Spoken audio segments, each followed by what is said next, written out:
How to remove fingerprint on iPhone. In today's video, I'll show you how to remove a fingerprint from your iPhone, whether you need to delete a fingerprint for security reasons or just want to clean things up. This tutorial will walk you through it step by step. First things first, grab your iPhone and open up the Settings app. This is where you can manage all the device settings, including your fingerprints. Now scroll down a bit and simply tap on Face ID and Passcode or Touch ID and Passcode.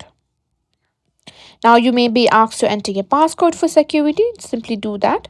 Now here, if you have older version of iPhone, you will find here Touch ID and Passcode. In the Touch ID section, you'll see a list of the fingerprints that are saved on your device. Simply tap on Manage Fingerprints and you'll be able to see all the fingerprints that have been added. To remove any fingerprint, simply tap on it and click on Delete. Or you can also simply reset the fingerprint ID. As you can see here, we have reset face ID. If you have older version of iPhone, you will find reset fingerprint. Simply tap on it and that's it. That's how you can simply successfully remove a fingerprint on your iPhone.